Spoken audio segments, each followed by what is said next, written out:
السلام علیکم friends, welcome to my YouTube channel. Please subscribe my channel. میاں بیوی اور سمندر.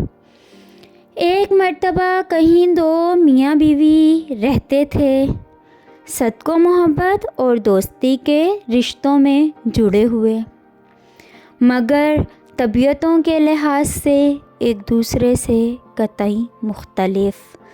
خاوند نہائی پرسکون اور کسی بھی حالت میں غصہ نہ کھانے والا، تو بیوی نہایت ہی تیز و ترار اور معمولی بات پر غصے سے بھڑک اٹھنے والی.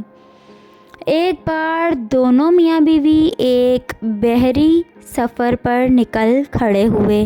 جہاز کئی دن تک تو سمندر میں پرسکون طریقے سے چلتا رہا، مگر ایک دن اسے طوفانوں نے آ گھیرا. ہوائیں مخالف ہو گئیں اور موجوں کے تلاطم نے سب کچھ الٹ پلٹ کر رکھ دیا. طوفان سے سمندری پانی جہاز کے اندر تک داخل ہو گیا. جہاز پر موجود مسافروں کے چہرے پر تو پریشانی تھی ہی، جہاز کا ناخدا کپتان بھی اپنی پریشانی نہ چھپا سکا.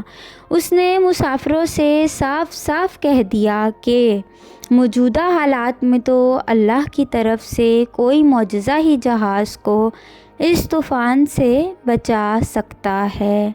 کپتان کے اس بیان سے مسافروں کے دلوں میں بچنے کی رہتی سہتی امیدیں بھی دم توڑ گئیں. موت کو قریب پا کر مسافروں نے خوف سے چیخنا اور چلانا شروع کر دیا.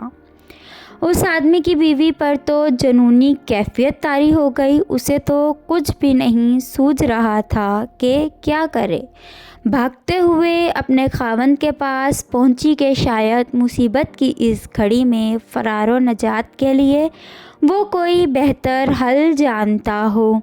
یہ دیکھ کر تو اسے اور بھی طیش آ گیا کہ گرد و نواح میں مسافروں کے آہو پکار سے مچی قیامت سے بے تعلق اس کا خاوند حسب پرسکون طریقے سے بیٹھا ہوا ہے.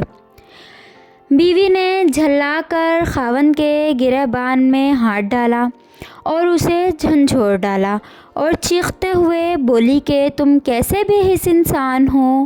اچانک خاوند کی آنکھوں میں سکون کی جگہ غصے کے آثار دکھائی دیے اور اس نے اپنی جیب سے ایک خنجر نکال کر بیوی کے سینے پر ٹکا دیا.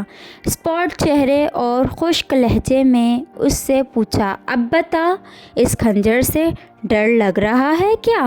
بیوی نے خاوند کے چہرے پر آئی ہوئی خونخواری کو نظر انداز کرتے ہوئے کہا، نہیں. خاوند نے پوچھا، کیوں؟ بیوی نے جواب دیا، کیونکہ یہ خنجر ایسے ہاتھوں میں ہے جو اس سے پیار کرتا ہے اور اسے ان ہاتھوں پر مکمل بھروسہ بھی ہے. خاوند نے مسکراتے ہوئے کہا، بالکل اسی طرح ہی تو میری مثال ہے. یہ خونخوار اور پرہیبت موجیں اس ہستی کے ہاتھوں میں ہیں جو مجھ سے پیار کرتا ہے اور مجھے اس ذات پر پورا بھروسہ بھی ہے. پھر ڈرنا کس بات کا؟ اگر وہ ذات پاک ان سب موجوں اور طوفانی ہواؤں کا مکمل تسلط اور قابو رکھنے والی ہے تو دوسری طرف ہماری موت زندگی کا اختیار بھی اسی کے قبضے میں ہے. موت کا وقت معین ہے. اگر زندگی ہوگی تو وہ ہمیں اس طوفان سے بھی نکال دے گا. اگر آپ بھی زندگی کی موجوں سے لڑتے لڑتے تھک گئے ہیں اور حالات اندھیروں کی مانند تمہیں مخالف سمتوں میں دھکیل دیتے ہیں تو مت ڈریے، کیونکہ اللہ سبحانہ تعالی آپ سے پیار کرتا ہے. وہی تو ہے جسے ہر طوفان اور ہر آندھی پر مکمل قدرت ہے. وہ ہمیں اس سے بھی زیادہ جانتا ہے جتنا ہم بھی خود کو نہیں جانتے. بے شک وہ ہمارے ساتھ سارے رازوں سے واقف ہے۔ اگر اپنے رب سے پیار ہے تو اس پر پورا بھروسہ کیجیے اور اپنے سارے معاملات اس پر چھوڑ دیجیے۔ اللہ حافظ۔